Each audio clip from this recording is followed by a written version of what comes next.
We all think we know what time is. It's that river, right? Just carrying us from the past through the present and off into the future. But what if that whole idea is just wrong? Let's dive into a radical new theory that could completely flip everything you thought you knew about time itself.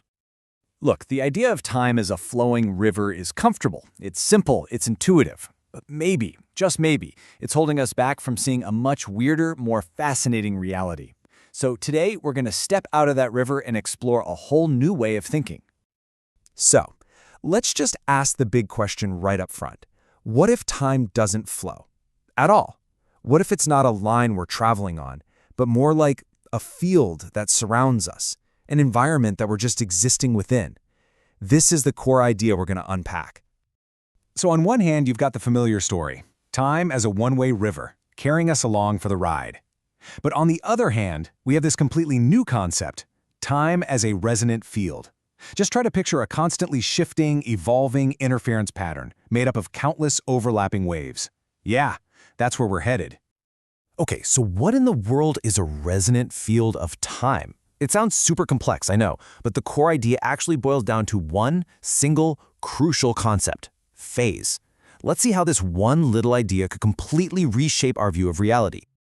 The absolute key to understanding all of this is phase. Here's a way to think about it. Imagine a huge room filled with thousands of pendulum clocks.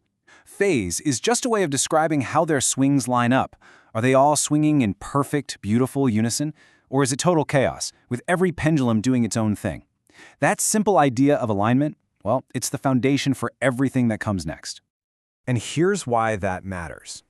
When those waves or cycles are in phase, when they're synchronized, we get something called coherence.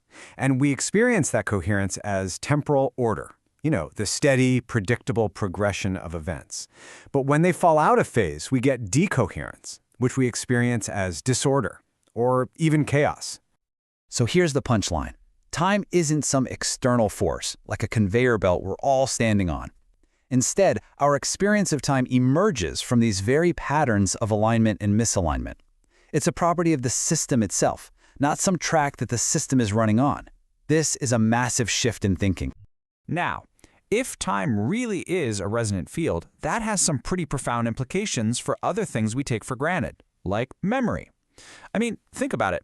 If there's no linear timeline to store memories on, how do we remember the past? Well, this new theory of time suggests a completely different picture of how memory might work. The old model is pretty easy to picture. Our brain is like a filing cabinet or a computer hard drive. We store memories away in little files. But this new model, it suggests something way more dynamic. Memory isn't about storing data. It's about recreating a pattern through resonance. It's literally like an echo bouncing off a canyon wall.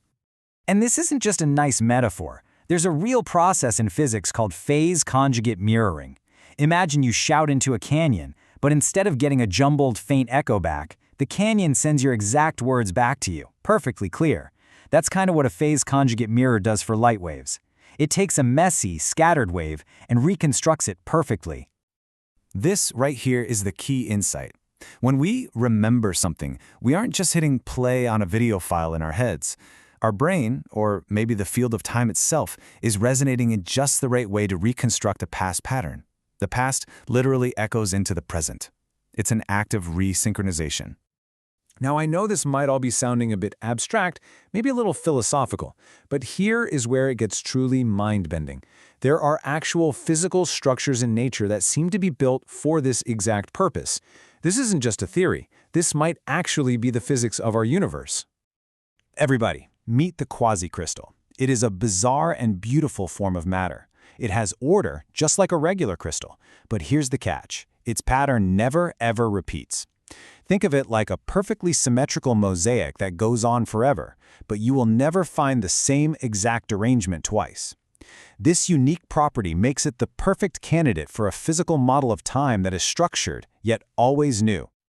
And to get even more specific, scientists are looking at a geometric structure called a Kagome lattice. Basically, it's a pattern of interconnected triangles. Now, within this lattice, there are these special areas called flat bands. What's incredible about them is that they can hold a phase pattern, a memory, perfectly in place without it just fading away. They act like a perfect template for an echo. Okay, so let's walk through how this could all come together. First, just imagine that lattice as a field of tiny interconnected clocks, all oscillating. Second, a past event happens and it imprints its specific phase pattern onto those stable flat bands, like stamping a template. Third, some external pulse, a trigger, hits the system and the whole thing starts to resonate. And finally, as it resonates, it uses that template on the flat bands to perfectly reconstruct the original pattern. And there you have it, an echo of the past emerging from the present. This is a really profound shift in how we see the world. It's a lot to wrap your head around, for sure. So, what are the biggest takeaways from this whole new model? All right, here's the cheat sheet. First, time isn't a line. It's a complex interference pattern. Second, memory isn't about digging up old files. It's a resonant echo. Third, the arrow of time we all feel might be more about the quality of these echoes than about the laws of entropy. And finally, and this is the big one, this isn't just philosophy, this is a testable idea, grounded in real physics. And that leaves us with a fascinating and maybe even a little unsettling final question to think about. If the past can literally echo into the present, then what does that mean for the future? Is the future also just a pattern out there waiting to resonate? If that's true, could it be that the past, present, and future are all happening at once in some way we just can't understand yet? Something to chew on.